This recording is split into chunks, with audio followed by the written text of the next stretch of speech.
Assalamu alaikum, ladies and gentlemen, and welcome to our next lecture. And in this series I'm going to teach you about the revolution plot 3D.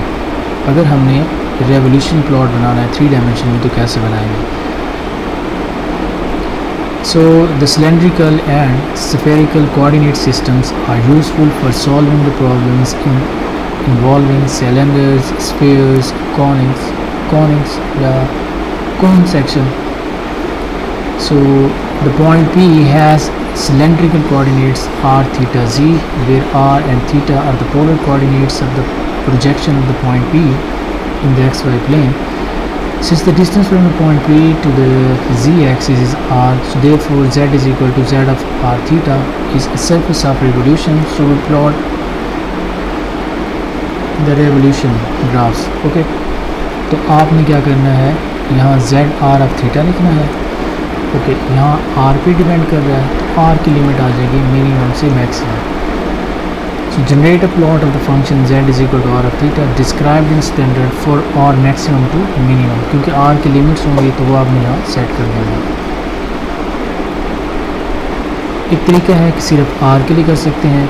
अगर आपने r और theta दोनों के लिए करना है तो एक दफ़ा r की लिमिट्स आ जाएंगी और वन टाइम आपके पास थीटा की लिमिट्स आ जाएंगी.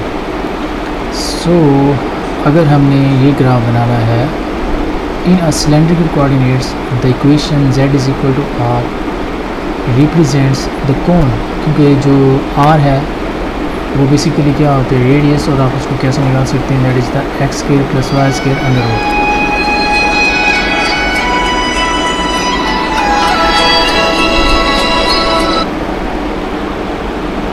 तो r की जगह उसने ये प्लॉट कर दिया. सो यहाँ हमने बेसिकली इस r का ही प्लॉट करना है, तो यहाँ आप लिख देंगे r, और r की ना उसने लिमिट्स भी देगी. इन सिलेंडर जो है, जो लिमिट्स हैं वो 0 से 1 हो जाएगी, और जो बॉक्स रेशियो है वो हमने 1 कर दी. ये अब नाम भी लिखो तो ये ग्राफ बन जाएगा, बट ये लिखने से क्या होगा, इसका स्टाइल यही आएगा जो एज इट इज़ आएगा. तो मैं इधर इसको बना भी सकता हूँ. सो यहाँ करते हैं जी कंट्रोल n, यहाँ लिख देंगे पैरामीट्रिक प्लॉट. r का पैरामीट्रिक प्लॉट है, साइज भी बढ़ा देते हैं थोड़ा सा, so that it may be easy to use. So here we write r, and what are the values on the r? 0 to 1. So insert the values of the r from 0 to 1. 0 is the minimum value, so we insert at the start, and 1 is the maximum, so on the second part.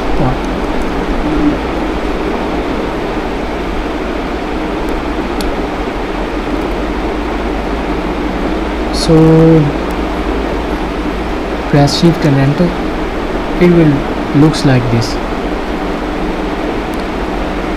क्या mistake है, हमने parameter नहीं बनाना, हमने revolution बनाना है. ठीक है, तो यहाँ पर आपको लिखना पड़ेगा जी रेवोल्यूशन, और आपने कैपिटल रखना है.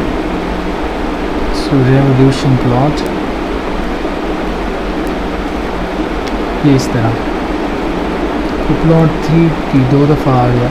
अब ये चलाएं इसको शिफ्ट और एंटर का, तो ये इस तरह प्लॉट बन जाएगा. अभी ये इस तरह नज़र आ रहा है, बट अगर यार साथ लिख दें बॉक्स रेशो 1, तो ये इस तरह, वो कैसे लिखेंगे, इस तरह अब लिखेंगे बॉक्स रेशो, और छोटा लिखना है, नहीं box ratio, sorry box ratios, add खुद ही आ जाएगा, 1 लिख दें. तो ये इस तरह चलाएंगे तो आपके पास ये रेवोल्यूशन प्लॉट बन जाएगा. ओके, ये वाला.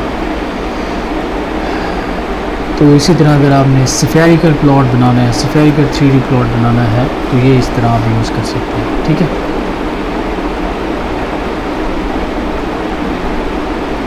अगर आपके पास ये फंक्शन है exponential minus x square y square, आप इसका ग्राफ बनाना चाह रहे हैं तो एक्स की लिमिट देंगे और वाई की लिमिट्स देंगे, जैसे पिछले लेक्चर्स में दी है। तो ये प्लॉट बन जाएगा 3D प्लॉट।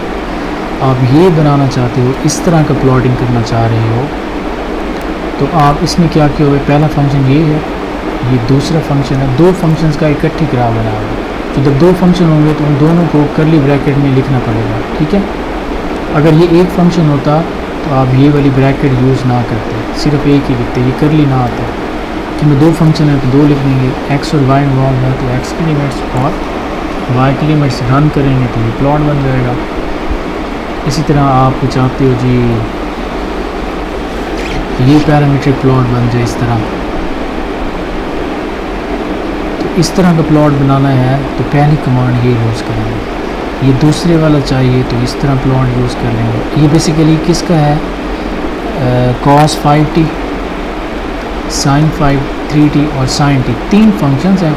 इन तीनों का पैरामीट्रिक प्लॉट है और पैरामीटर क्या है, t, और t की लिमिट्स क्या है 0 से 2 का। ये ऑल गिवन होगा कि आपके पास तीन फंक्शन है और t उसकी जो है ये उसकी लिमिट्स हैं, t इसमें पैरामीटर, तो आप उसका पैरामीट्रिक प्लॉट बनाए। तो आपने जस्ट ये कमांड लिखनी होगी तो मैथमेटिका खुद ही बना देगा।